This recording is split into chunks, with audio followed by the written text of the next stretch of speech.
Hello everyone, once again welcome back. International trade में आज का जो टॉपिक है लिमिटेशंस ऑफ इंटरनेशनल ट्रेड है। इसके बारे में आज हम डिस्कशन करेंगे।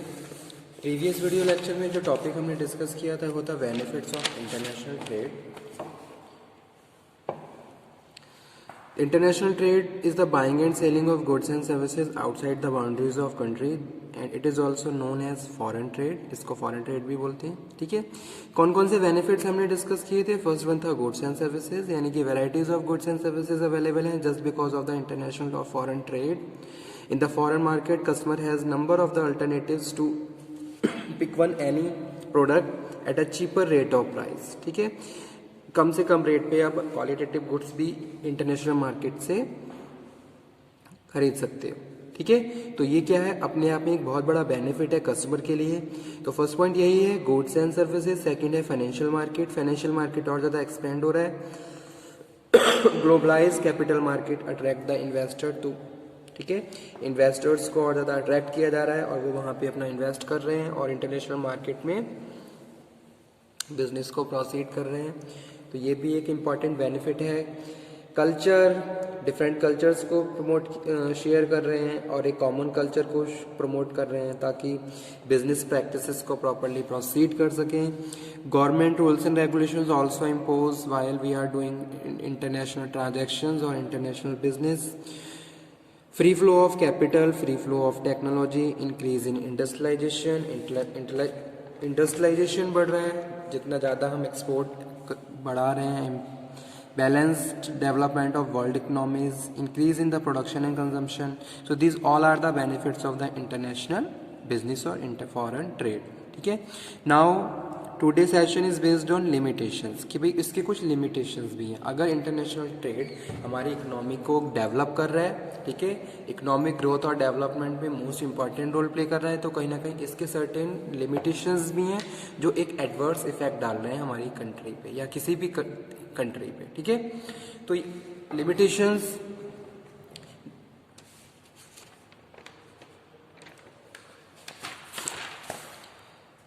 इंटरनेशनल ट्रेड है certain limitations. These principal limitations are, first one है rapid depletion of exhaustible natural resources.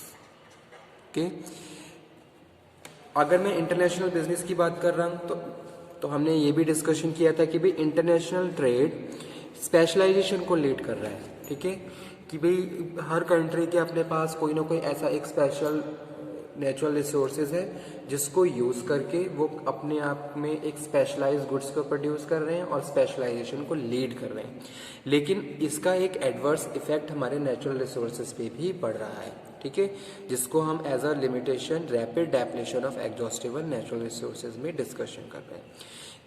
ठीक है, इस तरीके से हम अपने बिजनेस को प्रोसीड करने के लिए कहीं ना कहीं नेचुरल रिसोर्सेज को यूज़ करते जा रहे हैं। ओवर यूटिलाइजेशन हो रहा है और हमारे पास कुछ रिसोर्सेज ऐसे हैं जो रिन्यूएबल नहीं हैं, जो नॉन रिन्यूएबल हैं, और उसको भी हम इस तरीके से यूज़ कर रहे हैं कि भी ओवर यूटिलाइज हो रहा है ताकि हमारी जो अपकमिंग जनरेशन्स हैं उनको बहुत सारी ऐसी चीज़ों की स्केर्सिटी होने वाली है जो उनकी डे टू डे नीड में भी इंक्लूड है। ठीक है, तो कहीं ना कहीं आने वाली जनरेशन पे भी इसका इफेक्ट पड़ने वाला है।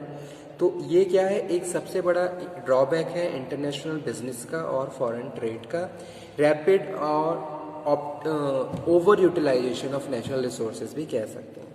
ठीक है, यानी कि जो भी कंट्रीज हैं वो अपनी जीडीपी को बढ़ाने के लिए और एक्सपोर्ट को इंक्रीज करने के लिए ओवर यूटिलाइजेशन रिसोर्सेज कर रहे हैं, जबकि वो रिसोर्सेज या तो वहाँ पे स्केर्ड हैं या फिर नॉन रिन्यूएबल हैं। ठीक है, so it could lead to more rapid depletion of exhaustible natural resources.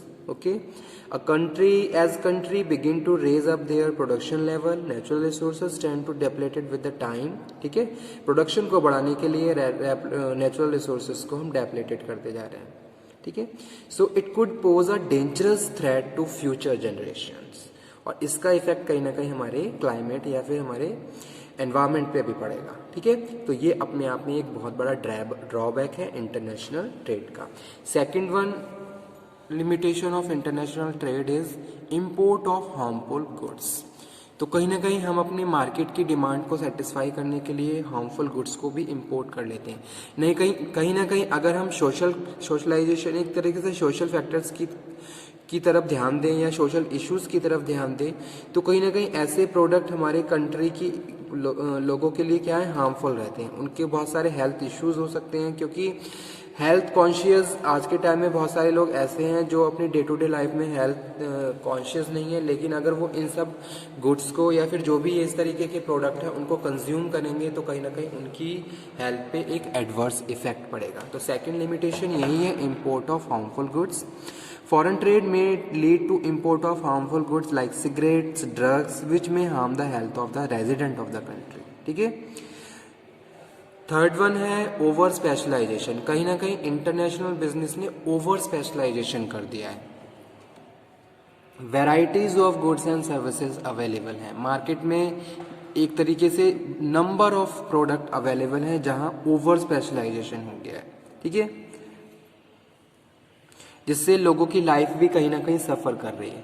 अब अगर हमारे पास हमें किसी भी प्रोडक्ट की नीड है, ठीक है, तो हमारे पास उसके नंबर ऑफ अल्टरनेटिव्स हैं जहां हम किसी भी एक उसका सब्स्टिट्यूट यूज़ करके अपनी नीड को फुलफिल कर सकते हैं। इसी तरीके से मैं बात कर रहा हूँ वांट की, यानी कि varieties of goods and services available हैं जहां कस्टमर भी क्या हो गया है, एक तरीके से वो क्या एक तरीके से ऐसी सिचुएशन बन जाती है कि भाई हम कभी कभी ऐसा भी होता है कि जिन प्रोडक्ट की हमें अभी नीड भी नहीं है, हम उनको भी एक्सपीरियंस कर रहे हैं कहीं ना कहीं just because of the promotional factor से इन्फ्लुएंस होके। ठीक है, जैसे कोई भी एग्जांपल हम कोट कर सकते हैं, इंटरनेशनल प्रोडक्ट, फॉरेन प्रोडक्ट बहुत सारे ऐसे हैं। ठीक है, just because of the raising living standard या फिर गेनिंग द एक्सपीरियंस, कस्टमर इस तरीके की प्रैक्टिसेस को भी फॉलो कर रहे हैं। तो कहीं ना कहीं एज अ लिमिटेशन काम कर रहा है over specialization. Over specialization may be distortious for a country, a substitute may appear and ruin the lives of millions लोगों की लाइफ्स को सफ़र कर रहा है। उसके बाद है नेक्स्ट है one country gain and expense of other. One of the serious drawback of foreign trade is the country may gain at the expense of other due to the certain accidental advantages। ठीक है, यानी कि एक country को तो फायदा हो रहा है और दूसरी कंट्री को कहीं ना कहीं उसका एक एडवर्स इफेक्ट पड़ रहा है। ठीक है, तो कभी कभी ऐसा होता है दोनों कंट्री की मार्केट सिचुएशंस डाउन हो जाती हैं, यानी कि दोनों में से किसी भी एक कंट्री की मार्केट सिचुएशन अगर डाउन हो गई या फिर वहाँ पे इन्फ्लेशन जैसी कोई भी एक सिचुएशन अराइज हो गई, तो कहीं ना कहीं एक कंट्री को फ़ायदा हो जाएगा और दूसरी कंट्री को वहाँ पे नुकसान हो जाता है। तो फोर्थ लिमिटेशन यही है, one country gain at the expense of other. Okay, उसके बाद नेक्स्ट वन है मे लीड टू वॉर।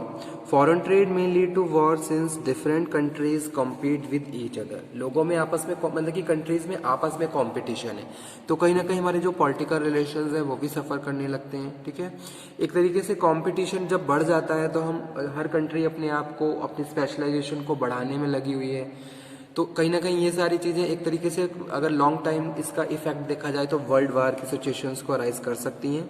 तो दैट्स इसीलिए लिमिटेशंस में कहा गया है it also may lead to war. Okay, finding out new market and source of raw material for the industries and the frequently come in to the this was one of the cause of first and second world war, जो कि यही cause था। After that next one is language diversity. Each country has its own language. हर country की कहीं ना कहीं अपनी अलग लैंग्वेज है, उनका अपना अलग कल्चर है। ठीक है, ऐसे में अगर हम उस कंट्री से अवेयर नहीं है, हमें नहीं पता है कि वहाँ पे क्या क्या कल्चर अडॉप्ट होता है, ठीक है, क्या मीनिंग है वहाँ पे एक पर्टिकुलर वर्ड का, या फिर वहाँ पे लैंग्वेज डाइवर्सिटी की बात करूँ तो लैंग्वेज डिफरेंसेस होने की वजह से कभी कभी प्रॉब्लम फेस होती है। ठीक है, each country has its own language as a foreign trade involve trade between the one और मोर कंट्री। ठीक है, टू और मोर कंट्री के बीच में ट्रेड चल रहा है, so there is a diversity of languages. This difference in language create problem in foreign trade. तो कहीं ना कहीं इसका इफेक्ट हमारे बिजनेस पे भी पड़ता है। Okay, so these are the importance limitations of international business, यानी कि अगर हम इंटरनेशनल बिजनेस की बात कर रहे हैं तो इसके कुछ एडवांटेजेस भी हैं और इसके डिसएडवांटेजेस भी हैं। जैसे कि प्रीवियस वीडियो लेक्चर में हमने इसके एडवांटेजेस के बारे में बात किया था, ओके, कि भाई प्रोडक्शन बढ़ रहा है, कंजम्पशन बढ़ रहा है, इनकम बढ़ रही है लोगों की, लो प्राइस पे हाईली क्वालिटेटिव प्रोडक्ट अवेलेबल हैं, varieties of goods and services available है exist in the international market, जहां आप अपने इंटरेस्ट के हिसाब से एक चीप रेट में भी एक क्वालिटेटिव गुड्स को परचेज कर सकते हो, ठीक है। और इस तरह कहीं ना कहीं इंटरनेशनल बिजनेस वर्ल्ड इकोनॉमी को बैलेंस कर रहा है, बैलेंस डेवलपमेंट ऑफ वर्ल्ड, यानी कि वर्ल्ड इकोनॉमी की बात करें तो डेवलपमेंट की हो रहा है just because of the foreign transaction और इंटरनेशनल बिजनेस, ओके। लेकिन एडवांटेजेस के साथ साथ इसके कुछ डिसएडवांटेजेस भी हैं, जैसे कि rapid depletion of natural resources. Natural resources अपने आप में एक मेजर ड्रॉबैक का काम कर रहा है अगर हम इंटरनेशनल बिजनेस की बात करें, क्योंकि जैसे जैसे अगर हम इंडस्ट्रियलाइजेशन को लीड कर रहे हैं तो कहीं ना कहीं प्रोडक्शन के लिए रॉ मटेरियल चाहिए, मिनरल्स चाहिए, तो कहीं ना कहीं उनका ओवर यूटिलाइजेशन हो रहा है या फिर इफेक्टिव यूटिलाइजेशन, कभी कभी ऐसा भी प्रैक्टिसेस पाई गई हैं कि इफेक्टिव यूटिलाइजेशन नहीं होता। हालांकि गवर्नमेंट ने बहुत सारे क्वालिटी स्टैंडर्ड्स और बहुत सारे अदर प्रोविजंस इम्पोज किए हैं फैक्ट्रीज के ऊपर, ताकि वो इस तरीके की प्रैक्टिसेस को रोक सकें और excess utilisation of natural resources को डिक्रीज कर सकें, ठीक है। तो ये अपने आप में एक बहुत बड़ा ड्रॉबैक है इंटरनेशनल बिजनेस का, rapid depletion of exhaustible natural resources, import of harmful goods. अगर हम हार्मफुल गुड्स को इंपोर्ट कर रहे हैं तो कहीं ना कहीं उसका इफेक्ट हमारे कंट्री के लोगों की हेल्थ पे भी पड़ रहा है, ठीक है, क्योंकि लोग कंज्यूम करेंगे तो कहीं ना कहीं उसका एक एडवर्स इफेक्ट उनकी हेल्थ पे पड़ेगा, उनको बहुत सारे इलनेस की प्रॉब्लम या कोई मेजर डिसीज भी हो सकते हैं। तो ये भी एक इम्पॉर्टेंट टर्म है, import of harmful goods. Third one है ओवर स्पेशलाइजेशन। ओवर स्पेशलाइजेशन में बी डिस्टॉर्टियस ओवर कंट्री, ठीक है, कहीं ना कहीं ओवर स्पेशलाइजेशन हो रहा है जहां एक तरीके से कंफ्यूजन या फिर की सिचुएशन अराइज हो सकती है। और one country gain other country expense, language diversity may lead to war and danger of starvation. Okay, thank you.